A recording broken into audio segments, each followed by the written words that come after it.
오늘 함께 나눌 말씀입니다. 누가복음 15장 25절에서 32절까지 말씀입니다. 우리 함께 교독하겠습니다. 마다들은 밭에 있다가 돌아와 집에 가까웠을 때에 풍류와 춤추는 소리를 듣고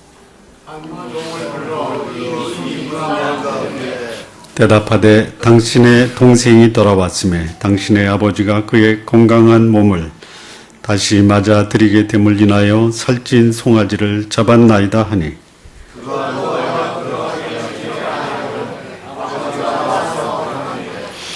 아버지께 대답하여 가로되 내가 여러 해 아버지를 섬겨 명을 어김이 없거늘 내게는 염소 새끼라도 주어 나와 내 벗으로 즐기게 하신 일이 없더니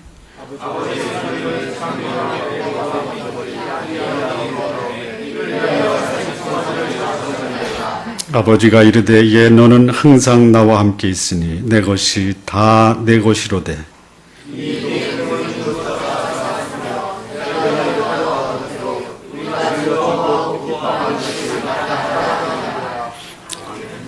기도하시겠습니다. 살아계신 하나님 아버지, 이 말씀으로 주의 영광이 우리 가운데 충만하게 하여 주옵소서. 우리의 영혼이 주를 감사하며 감격하게 하시고 우리의 삶을 조명하며 점검하는 귀한 시간이 되게 하여 주옵소서. 예수님의 이름으로 기도합니다. 아멘. 어느 아버지가 아들로부터 이런 메일을 받았습니다. 아버지의 마음은 먹칠을 한 유리로 되어 있습니다. 그래서 잘 깨지기도 하지만 속은 잘 보이지 않습니다. 아버지는 내가 아버지 노릇을 제대로 하고 있나? 나는 정말 아버지다운가? 하는 자책을 날마다 하십니다. 내가 밤늦게 돌아올 때에 어머니는 10번 걱정하는 말을 하지만 아버지는 10번 현관을 쳐다봅니다. 아버지의 최고의 자랑은 내가 남의 칭찬을 받을 때입니다. 나에게 아버지는 하나고 아주 소중하신 분입니다. 마지막으로 나보다 더 날 걱정을 해주십니다. 난 힘들다고 투정을 부리면 아버지는 마음으로 우시면서 날 위해 기도해 주십니다. 혹시 이런 아들을 두고 싶으십니까?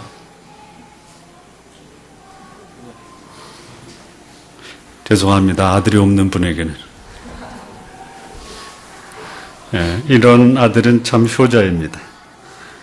부모에게 기쁨을 주는 아들입니다. 세상에 이런 아들이 많이 있었으면 좋겠습니다. 그런데 이런 아들이 있는 반면에 자신은 아버지에게 효자라고 생각하고 있지만 아버지는 그 아들 때문에 마음 아프고 함께 살고 있지만 전혀 아버지의 마음을 이해하지 못하고 오히려 불평과 불만 그리고 원망하는 아들도 있습니다. 우리 지난 시간에 둘째 아들에 대해서 함께 상고했습니다. 독립하겠다고 아버지를 떠나서 아버지의 마음을 아프게 했던 아들입니다. 큰아들 집에 있습니다. 그러나 전혀 아버지의 마음을 이해하지 못하고 본인은 아버지를 섬겼다, 아니 효자다 라고 하지만 결국은 아버지를 아프게 한 둘째 아들 못지않게 이 맏아들도 불효자입니다. 이 본문에 나오는 이 둘째 아들, 예수님 당시에 세리 또는 죄인이었습니다. 맏아들 스스로 자기를 의롭다라고 주장한 예수님 당시에 바리새인들, 서기관들에 해당하는 사람들입니다. 소위 말하면 오늘날로 말하면 이 둘째 아들 부모 속색이고 그 삶이 망가져버려 가족의 고통거리가 되는 사람들을 둘째 아들이라고 합니다. 맏아들 아주 깔끔합니다. 자기 책임을 다합니다. 그런데도 이 아들은 여전히 아버지의 마음을 모르고 아버지의 속마음에 가득 차 있는 그 진정한 자녀를 향한 마음을 모르고 있는 오히려 깔끔한 불효자입니다. 여러분, 망가진 불효자와 깔끔한 불효자, 누가 더 아버지의 마음을 아프게 할까요? 둘 다입니다. 둘 다. 둘 다. 자, 오늘 이 본문에 나오는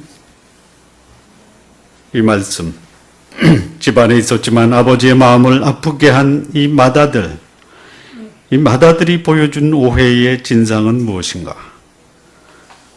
이런 아들을 향해 아버지는 둘째 아들 못지않게 맏아들을 기히 여기십니다. 이 아버지의 모습은 무엇인가? 오늘 본문의 제목은 뭡니까?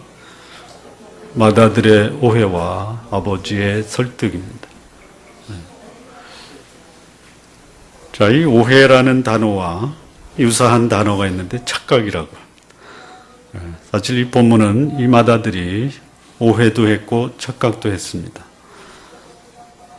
아버지를 향한 오해가 있었던 반면에 자신을 향한 착각도 같이 있었습니다.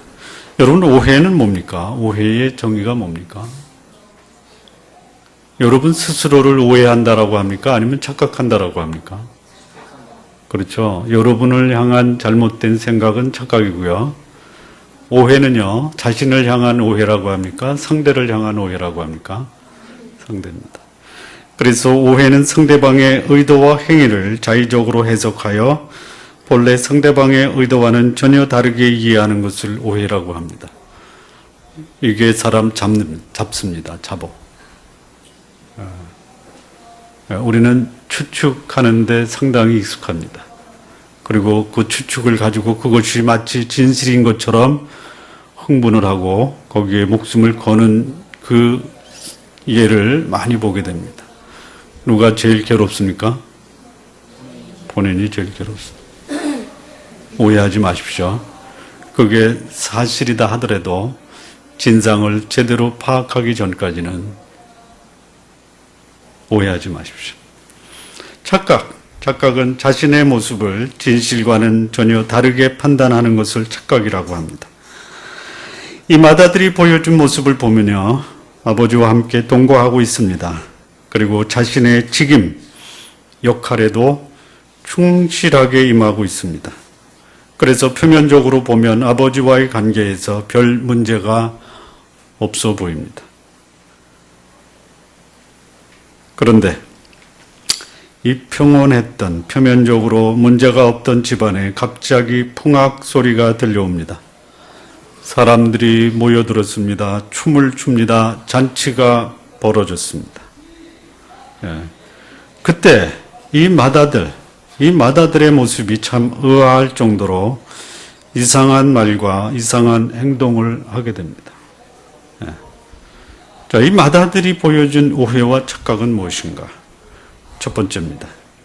15절과 16절을 같이 합독하시겠습니다. 시작. 맏아들은 합독입니다. 합독. 같이 합독하시겠습니다. 시작. 맏아들은 밭에 있다가 돌아와 집에 가까웠을 때에 풍류와 춤추는 소리를 듣고 한 종을 불러 이 무슨 일인가 물은데, 이 맏아들의 첫 번째 오해와 착각은 뭐냐?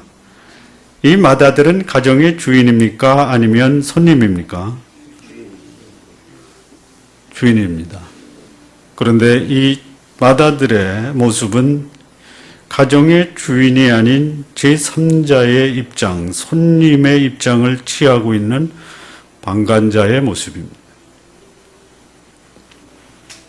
집안에서 풍류 소리가 들립니다.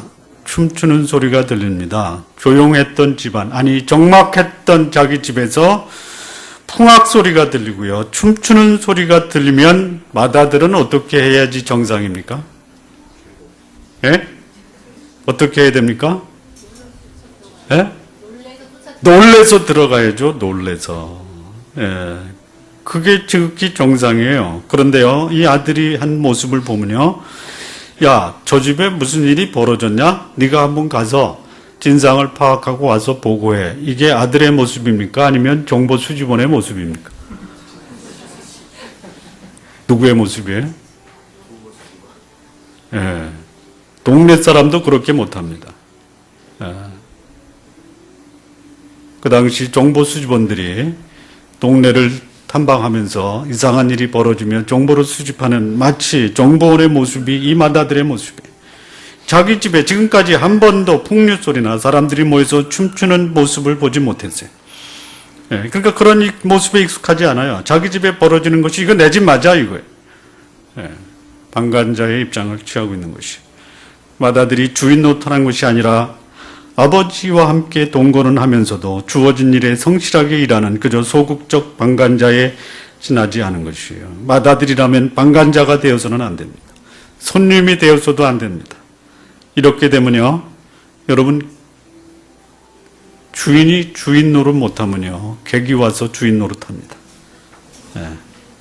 주인이 그저 관객처럼 쳐다만 보는 이런 주인은요, 집안 망하게 하는 것이죠. 예. 이게 맏아들의 오해입니다. 예. 맏아들은 아버지가 시키는 일만 하는 종처럼 행동하는 아들이었어요. 아들이지만 아들 역할보다는 성실한 인부처럼 사는 사람이었어요. 그런데요, 맏아들은 종이 아닙니다. 방관자가 되어서는 안 됩니다. 아들은 아버지를 대신해서 집안의 대소사를 챙겨야 할 존재입니다. 그런데도 맏아들은 집안에 특별한 경사가 벌어졌는데 그저 남의 일 대하듯 행동하고 있는 것이, 이것이 맏아들이 취한 오해입니다. 자신이 아들이지 제3자가 아니라는 사실을 망각하고 있었어요. 우리 쫀나무교회 성도 여러분, 여러분 아들이십니까? 아니면 객이십니까? 아들이십니다. 네, 아들이십니다. 네, 두 번째 이 맏아들의 오해입니다. 27절과 28절. 그 종이 가서 이 아들의 집에 무슨 일이 벌어졌는 것을 파악하고 와서 이 맏아들에게 보고를 합니다. 27절입니다. 대답하되 당신의 동생이 돌아왔음에 당신의 아버지가 그의 건강한 몸을 다시 맞아들이게 됨을 인하여 살찐 송아지를 잡았나이다. 이렇게 보고합니다. 그 보고를 받은 맏아들의 반응입니다. 저가 노하여 들어가기를 즐겨 아니하거늘 아버지가 나와서 권한, 예. 아버지가 둘째, 잃어버렸던 둘째가 돌아와 기뻐하며 즐거워할 때, 그래서 잔치를 벌였을 때 그 아버지가 내린 그 결정을 부정적으로 비난하는 비난자의 모습을 취하고 있습니다.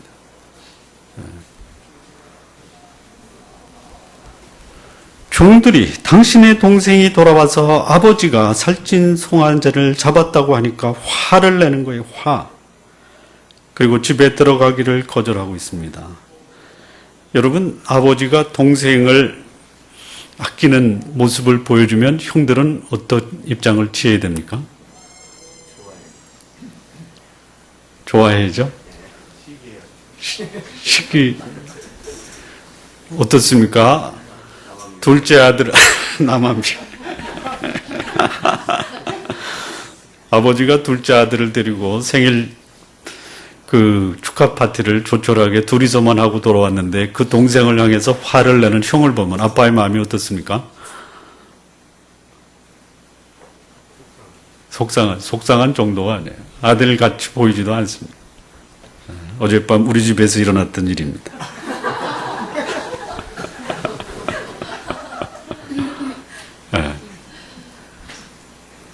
여기 화를 내다 그 모습을 제가 실감을 했습니다.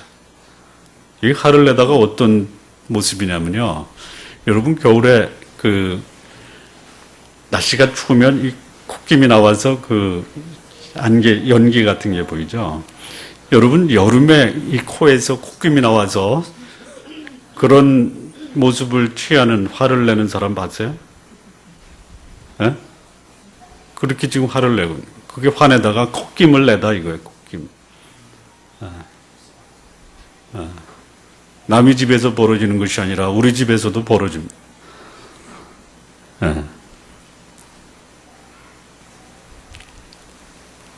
아니, 동생이 돌아와서 아버지가 송아지 잡았어요. 그리고 그냥 얼굴이 그냥 뭐 도저히 표현할 수 없을 정도로 여기서 이렇게 낸 거. 화를 냈다. 이렇게 아주 그냥 편안하게 표현했지만요. 이 표현이 예사로운 표현이 아닙니다. 맏아들을 위해서 송아지를 잡은 그 아버지를 향해서 비난하고 있는 것이.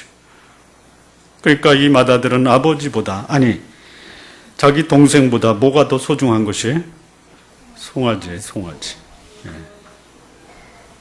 적어도 맏아들이라면 아버지가 한 결정, 때로는 그게 마음에 안 들어도요, 같이 참여해서 공감하고, 속으로는 어떨지 몰라도 적어도 겉으로는 함께 즐거워하고 내 일처럼 참여하는 것이 마땅한 것이 아니냐라는 것이. 그런데 이 맏아들은 아버지에 대한 공감을 표시하는 것이 아니라 그냥 주체할 수 없을 정도로 화가 나서 마치 집을 잡아먹듯 그냥 고래고래 소리를 지르는.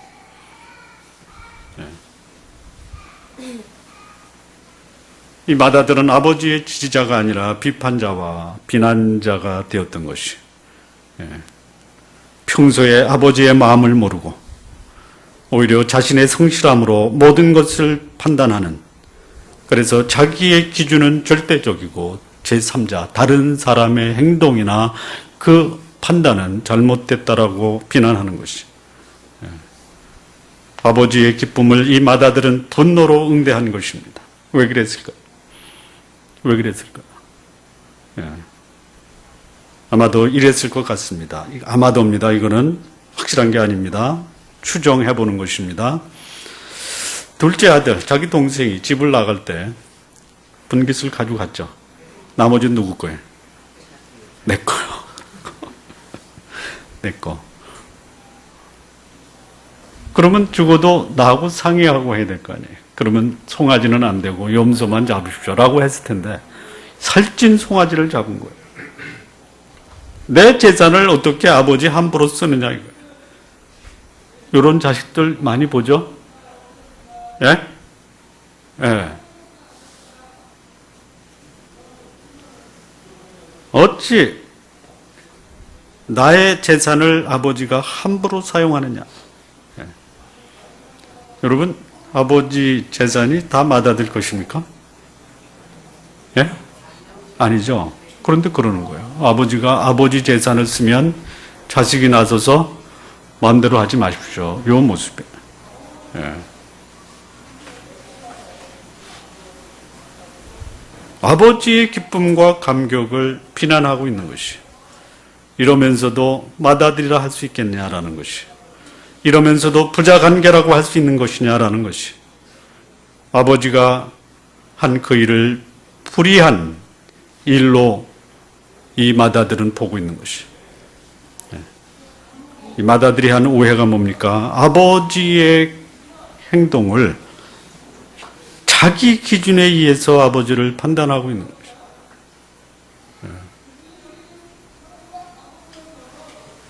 우리 성도 여러분, 그렇게 하지 마십시오. 이 바리새인들 자기 기준을 절대 기준으로 보고 하나님 아버지가 재리와 세리를 귀하고 소중하고 회복시키려고 하는 이 아버지에 관대한 것을 비난의 소리를 높이고 있다라는 것이. 이게 맏아들의 두 번째 오해입니다. 자, 세 번째입니다. 세 번째. 29절이요. 29절 같이 한번 함께 합독하실까요? 시작. 아버지께 대답하여 가로되 내가 여러 해 아버지를 섬겨 명을 어기미었거늘 내게는 염소 새끼라도 주어 나와 내 벗으로 즐기게 하신 일이 없더니. 여기 잘 보세요. 내가 여러 해의 아버지를 섬겨. 예, 이 맏아들은 여러 해 동안 아버지를 섬겨왔다고 주장합니다. 그러면 아버지를 여러 해 동안 섬겼던 나에게도 살찐 송아지는 아니더라도 염소 새끼라도 주어서 친구들과 즐겁게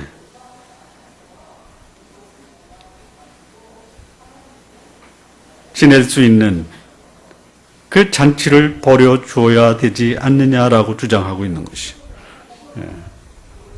자기한테는 염소 새끼도 준 적이 없는데 여러 해를 섬겨왔음에도 불구하고, 그런데 아버지의 재산을 다 탕진하고 돌아온 둘째가 돌아오니까 살찐 송아지를 잡고 동네 사람들을 불러 잔치를 벌이면서 나한테는 해준 것이 무엇이냐라고 따지고 있는 것이. 여러분, 아버지가 진짜 맏아들에게 해준 것이 없습니까? 없어요? 31절을 보세요. 아버지가 이르되 예 너는 항상 나와 함께 있으니 내 것이 다 내 것이로되. 예, 그렇지 않습니다. 아버지는 맏아들에게 내 것이 다 내 것이다라고 말씀합니다. 내가 원한다면 얼마든지 친구들을 불러다가 송아지가 아니라 황소를 잡던 암소를 잡던 잔치를 벌릴 수 있는 것이 아니냐. 예. 근데 여기 또 보니까요, 맏아들은 아버지를 여러 해 동안 섬겼다라고 합니다. 여러 해 동안 섬겼다라고 그래요. 여러분, 섬김을 받는 느낌이 어때요? 여러분, 섬김을 받아보셨습니까? 충성된 사자는 추수하는 날에 얼음 냉수 같아서 능히 그 주인의 마음을 시원케 하는 것이, 이게 섬기는 거예요. 예. 마음을 시원케 해주는 것이 섬긴다라는 것이 섬긴다. 섬김이 뭡니까? 예? 상대의 필요를 채움으로 상대에게 기쁨을 주는 것이 진정한 섬김이에요. 예. 맏아들에게 있어서 아버지를 섬겼다, 여러 해 동안 섬겼다라고 말하면 아버지는 이 맏아들 때문에 어때야 돼요? 마음이 시원해야 돼요. 그런데 이 아버지는요, 이 맏아들 때문에 떠나간 둘째 아들 이상으로 답답하고, 예, 괴롭고 아프고. 예, 그런데 이 맏아들은 뭐라고 그래요? 섬겼다라고 그래요. 섬겼다. 그러니까 이 아들의 오해는 뭐예요? 진정성을 상실한 위선적 섬김의 삶을 살아왔던 위선자임에도 불구하고 자기는 아버지를 마음으로 섬겼다라고 주장하고 있는 거예요. 예. 이게 자식들의 모습입니다. 예, 아버지는 자식들을 보면 다 보이죠? 예, 아들은 속을 새기면서도 나 같은 아들 어디서? 예, 여러분, 제가 모두에 읽어드렸던 그 이메일은 우리 큰아들이 저한테 쓴 메일입니다. 예.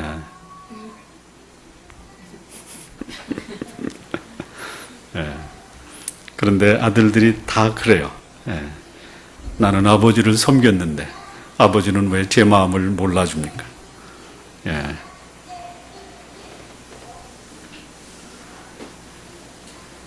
아마 이 맏아들은요, 아버지 마음에 있었던 이 둘째에 대한 안타까움이 있다라는 사실조차도 몰랐을 거예요.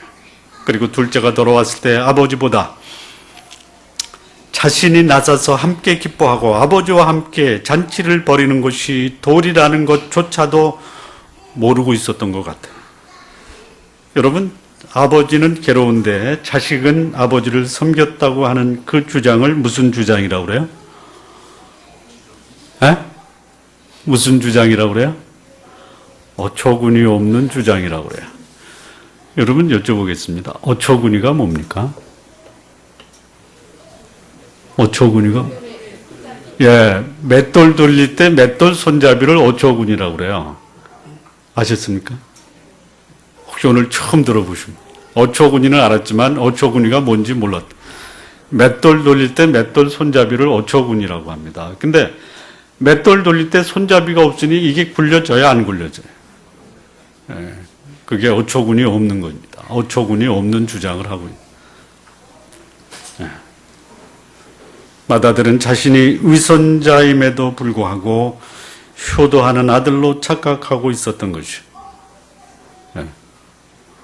네 번째입니다. 네 번째, 30절이요. 같이 한번 읽겠습니다. 시작. 아버지의 살림을 창기와 함께 먹어버린 이 아들이 돌아오매 이를 위하여 살찐 송아지를 잡으셨나이다. 이 마다들의 오해를 보면요, 동생의 과거를 마치 현장을 보는 듯,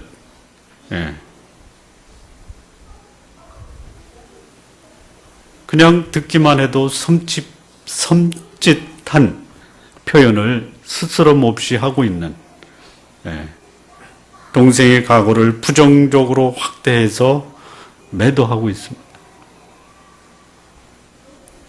아니, 이 마다들이 자기 동생이 먼 나라로 가서 창기들과 보내는 그 사건들, 현장을 목격을 했어요? 목격을 했어요? 했겠어요? 못했겠어요? 못했죠. 관심도 없었죠. 그런데 아버지 앞에서 뭐라고 그래요? 아버지의 살림을, 이게 아버지의 살림이에요? 아니면 아버지가 그 둘째의 유산으로 나눠줘서 그 아들 자리않고 쓰게 해준 거예요.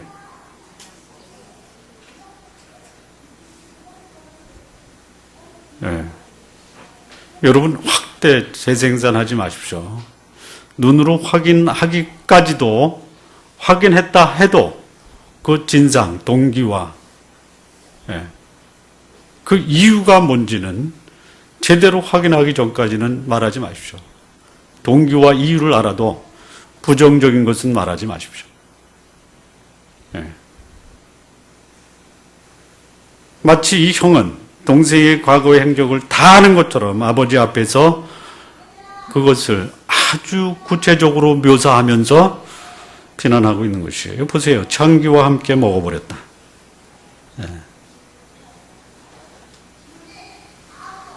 감히 입에도 담을 수 없는 말을 하고 있는 것이죠. 자신의 추측과 추정을 통해서 동생을 비난하고 있습니다. 여러분, 추측하고 추정하는 건 좋지만 그거 그냥 속으로만 생각하세요. 입으로 발설하지 마십시오.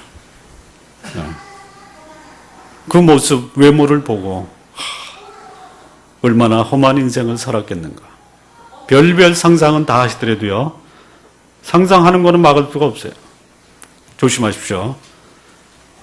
이 새가 내 머리 위에 날아다니는 거 막을 수 있어요, 없어요? 그런데요, 그 새가 내 머리에 둥지는 틀지 말게 하십시오.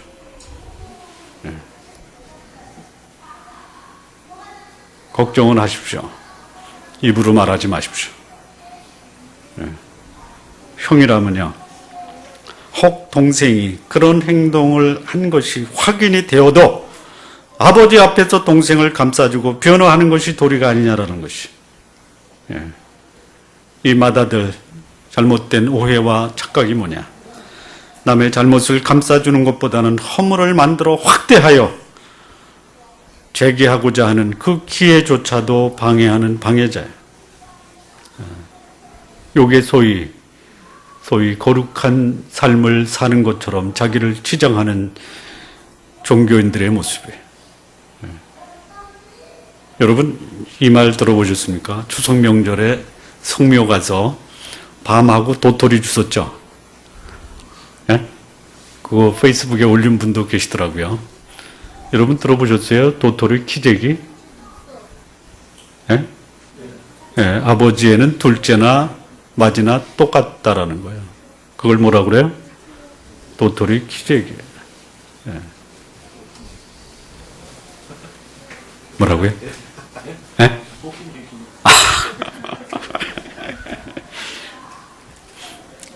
그 도끼 객기는 어느 스님이 저한테 한 말이고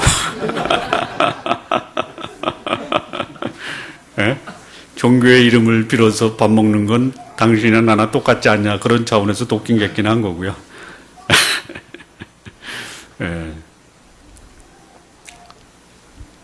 이게 네 번째 이 마다들의 오해입니다. 다섯 번째입니다. 30절과 32절을 보면요, 제가 읽겠습니다. 아버지의 살림을 창기와 함께 먹어버린 이 아들이 돌아오매 이를 위하여 살찐 송아지를 잡으셨나이다.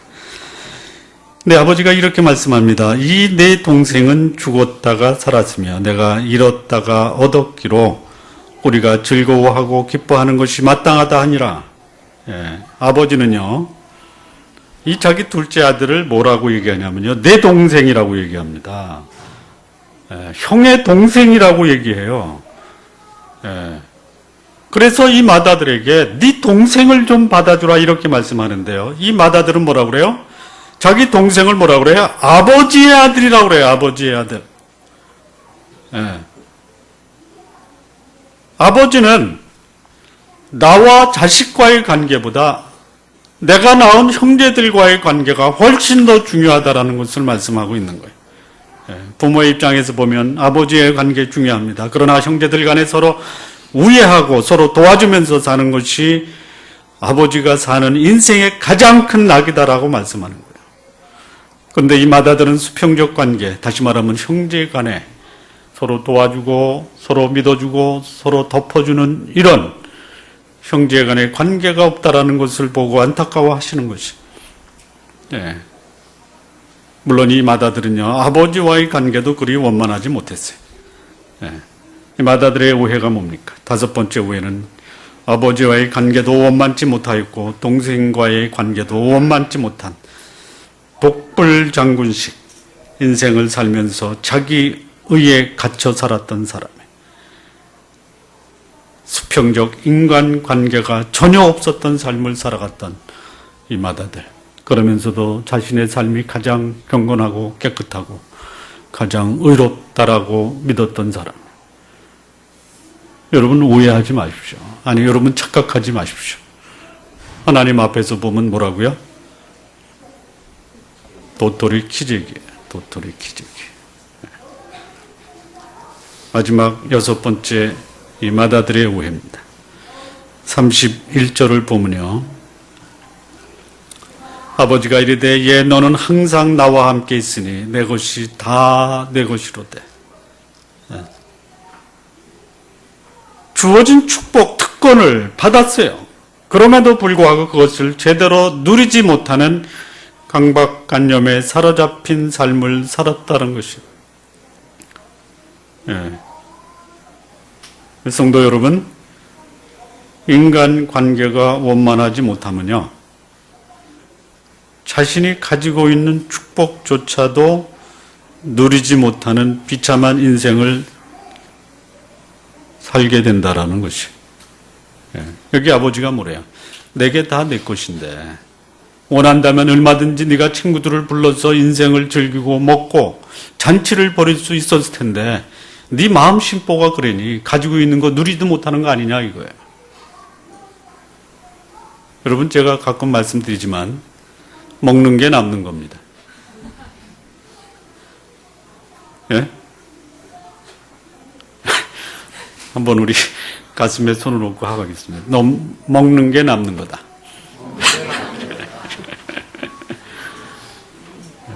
그런데요, 인간관계가 삐뚤어지면요, 먹을 것은 쌓아놓고도 전혀 내 것으로 즐기지 못하는 거예요.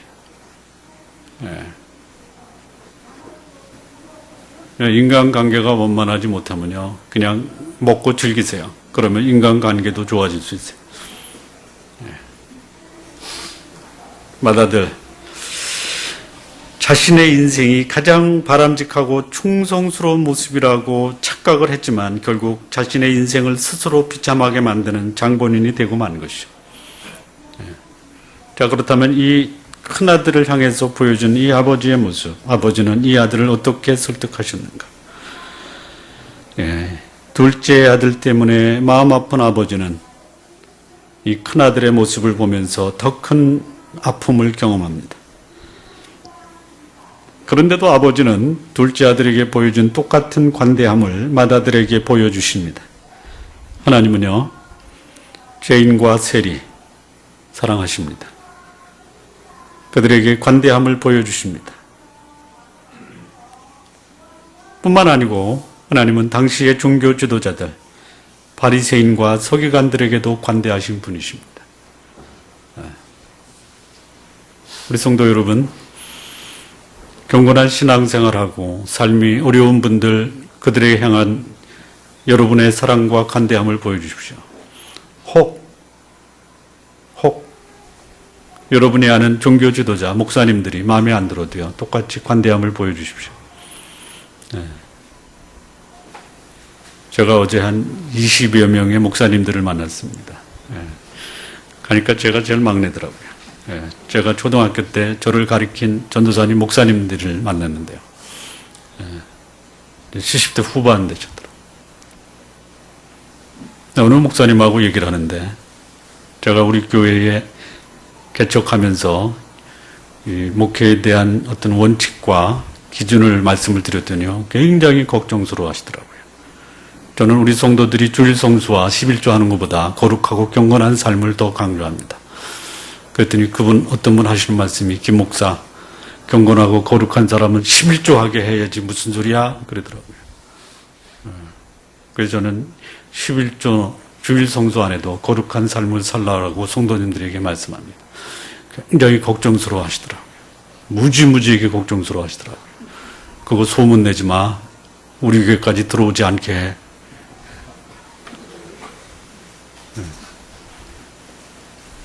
그 교회는 안 들어가게 할 겁니다. 자, 이 아버지가 보여준, 이 맏아들에게 보여준 관대함은 무엇인가?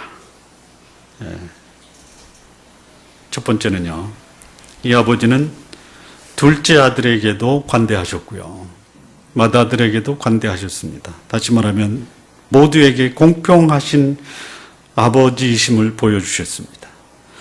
이 둘째 아들, 물리적으로 공간적으로 돌아올 것을 기대하시면서 인내하시고 기다리셨습니다.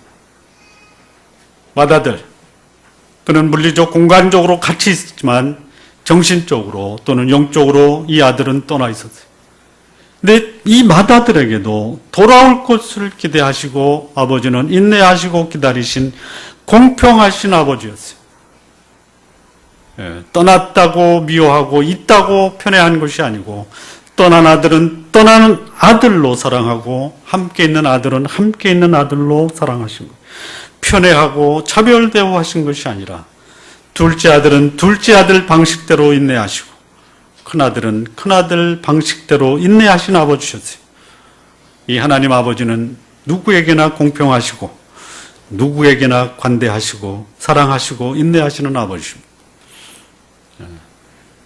여러분, 하나님 아버지를 오해하지 마시기 바랍니다. 나는 오해하셔도 그분은 관대하신 분이십니다. 두 번째, 이 아버지의 모습 28절과 31절을 보면요, 이 큰아들의 모습입니다. 저가 노하여 들어가기를 즐겨 아니하거늘 아버지가 나와서 권한대. 31절 보면 아버지가 이르되 예 너는 항상 나와 함께 있으니 내 것이 다 내 것이로되. 이 아버지, 꾸중하시는 아버지보다, 아니면 책망하시는 아버지보다 설득하시는 아버지이심을 보여주십니다.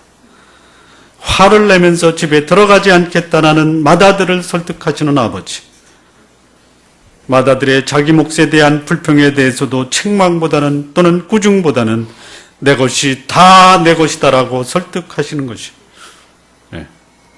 맏아들을 이해시키려고 애쓰는 아버지의 모습이 참 감격스럽습니다. 이 보통 아버지의 마음을 이해하지 못하고 아버지를 향해서 소리를 치는 아들을 보면 아버지는 어떻게 해야지 정상입니까? 예?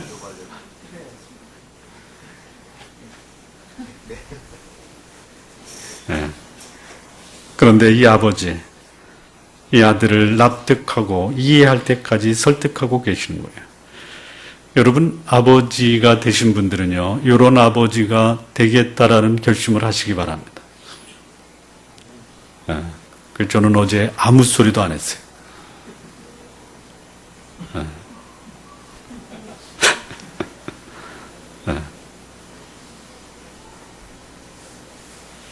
세 번째입니다. 31절 다시 보시면요, 아버지가 이르되 예 너는 항상 나와 함께 있으니 내 것이 다 내 것이다. 이게 무슨 말이에요? 아마 이 아들은 아버지께서 나에게 돌아올 그 유산과 분깃을 다시 돌아온 둘째에게 또 떼어줄 거 아니야? 그런 생각을 할 수 있겠어요, 없겠어요? 거지같이 돌아온 이 아들. 내 아버지가 뭐래요? 걱정하지 마라. 이건 다 네 거야. 네가 줄 마음이 있으면 줘도 되지만 그러나 이것은 내 것이야. 네가 준다면 나는 기쁘겠지만 네가 안 준다라고 결정해도 나는 내 것에 대해서 주라고 관여하지 않겠다. 이 아버지는 이 아들을 향한 축복을 보장해 주시는 거예요.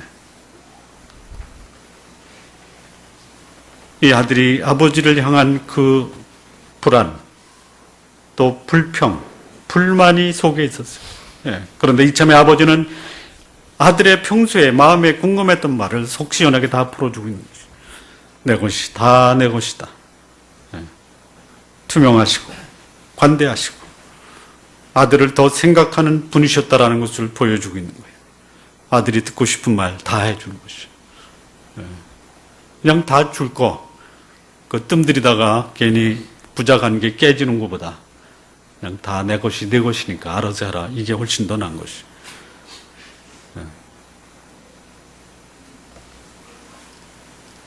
마지막 하나만 더 하겠습니다. 32절입니다.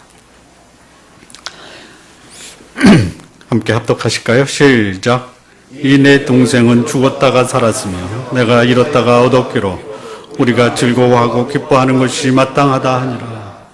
이 아버지는요, 형제 관계의 중요성을 강조하십니다. 이 맏아들은 둘째를 동생이라기보다는 아버지의 아들로 불렀지만 아버지는 형의 동생이라고 부르는 것이, 아버지의 마음은 아버지의 재물을 원하는 아들보다는 형제 간의 우애와 사랑을 더 중요시 여기는 것이. 아버지가 떠나면 아버지는 아들을 세상에 남기고 떠나는데요, 그 아들은 아버지입니다. 그런데요, 재산을 남기는 것보다 아버지의 마음을 남기고 떠나기를 원하시는 것이, 그게 뭡니까? 아버지의 마음은 형제간에 서로 사랑하고 우애하는 것, 이것이 재산을 가지고 그 재산을 누리는 것보다 훨씬 더 중요하다라는 것이죠. 결론을 짓겠습니다. 정리해보면 맏아들이 가진 오해가 무엇이었습니까? 집안의 주인이 주인 노릇하지 못하고 방관자가 되었다라는 사실을 모르고 있었다라는 것이죠. 여러분, 주인으로 사시기 바랍니다. 하나님 나라의 방관자가 아닌 주인으로 사십시오. 두 번째, 감싸주어야 하는데, 내 형제의 잘못을 감싸주어야 하는데 비난하는데 앞장서고 있었어요. 여러분, 허물을 찾자고 하면 허물이 없는 사람이 어디 있어요? 그냥 눈 감아 주시기 바랍니다. 여러분, 우리 교회가 하나님의 교회다운 교회가 되려면요, 여기 거룩하고 흠없는 사람이 나오는 데가 아닙니다. 그럼 어떤 교회가 하나님의 교회냐? 허물을 눈 감아 누른 교회가 하나님의 교회입니다. 눈 감고 사시기 바랍니다. 교회에서만 그러지 말고요, 집에서도 그래요. 남편이 좀 속상해도 눈 감아 주세요.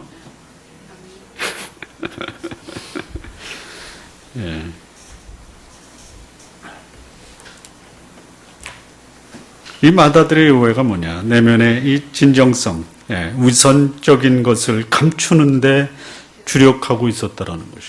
안 감춰집니다. 자신만 모르죠. 남들은 다 알아요.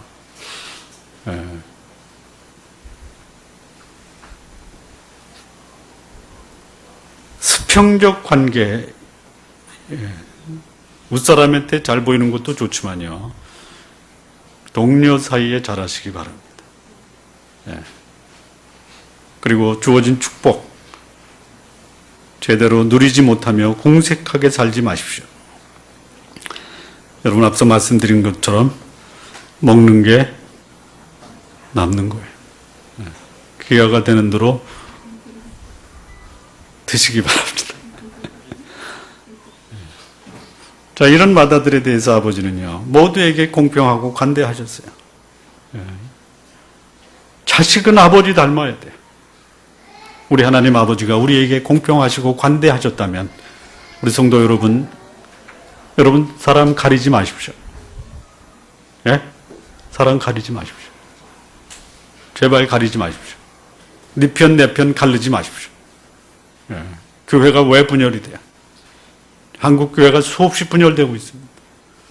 제가 논문을 준비하다가 그냥 포기했는데요. 왜 포기했냐면 논문 표절 시비에 걸릴 것 같아서 제가 포기를 했습니다. 다 준비해놓고요. 그게 뭐냐? 교회 분열시 재산 귀속에 관한 판례 연구입니다. 예. 교회가 돈 문제 가지고요 편을 가릅니다. 편을 갈라요. 예. 그리고 돈 때문에 안 나가요. 그냥 말 나온 김에 한마디만 하겠습니다. 교회 재산은 누구 겁니까? 예? 아버지 거예요. 제가 말하는 것은 법적인 의미에서의 교회 재산은 누구 거예요? 그렇죠. 예, 법적으로는요, 성도들 겁니다. 예, 그러면 영적으로는 누구 거예요? 여러분, 세상 법정에서 영적으로 그것은 하나님 재산이다 하면 법적인 효력이 있습니까? 없습니까? 없어요. 예, 교회 재산이 법적으로 법정에 가잖아요. 예, 판례를 내려주십시오. 그러면 교회 재산은 누구 거냐? 그냥 상식적으로 알아주십시오. 성도들 겁니다. 어떤 성도? 그 교회에 등록된 성도들의 재산입니다. 예, 그러면 지분 비율이 있냐? 없습니다. 예. 자, 그럼 교회가 분열됩니다. 누구 겁니까? 누굴 겁니까? 누구 거예요? 근데 3분의 1이 나눠졌, 3분의 1과 3분의 2가 나눠졌습니다. 예. 누구 겁니까? 나눠줘야 돼요? 나눠줘야 돼요? 나눠줘야 돼요? 그 교회 남아있는 사람들. 법적으로는요, 교회의 재산을 뭐라고 하냐면 총류라고 합니다. 총류. 이 총류의 개념은 뭐냐면요, 교회에 등록된 교인들의 재산입니다. 그러면 거기서 나눠줬어요. 나눠주면은 그 재산은 나눌 수가 없습니다. 우리말에 그러겠죠. 중이 절이 싫으면 절이 떠납니까? 중이 떠납니까? 예.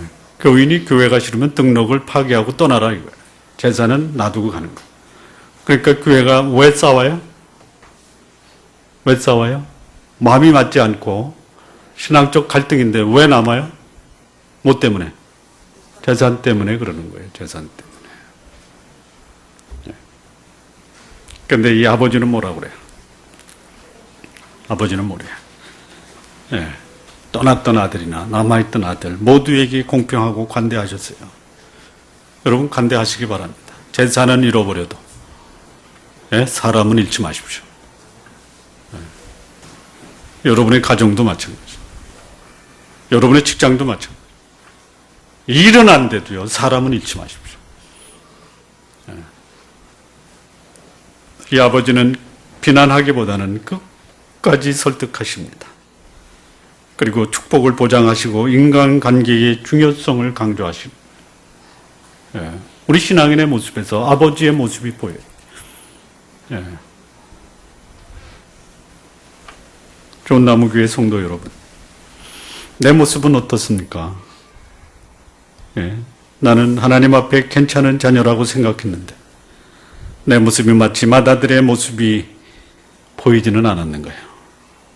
아버지를 제대로 아시기 바랍니다. 여전히 공평하십니다. 나를 축복하시는 아버지입니다. 예. 이 아버지 때문에 여러분, 하나님이 여러분을 아프게 하지 않습니다. 여러분이 하나님을 아프게 합니다. 예. 이제는 여러분 아버지의 마음을 아시기 바랍니다. 예. 물질 때문에 인간관계 깨지 마시기 바랍니다. 기도하시겠습니다. 살아계신 하나님 아버지, 하나님 아버지의 모습이 어떠했을까 궁금한 그런 적도 있었습니다. 오늘 이 아버지의 모습에서 우리 하나님 아버지의 모습이 이러한 것, 우리 마음에 새기고 우리를 돌아보게 하시고 성찰하게 하신 것 감사합니다. 하나님 아버지, 우리의 모습 가운데 이 마다들의 모습이 있다면 우리를 긍휼히 여기시고 돌이켜 아버지의 마음으로 우리의 형제를 대할 수 있는 넉넉한 마음 우리에게 허락하여 주옵소서. 감사하며 우리 주 예수 그리스도의 이름으로 기도합니다. 아멘.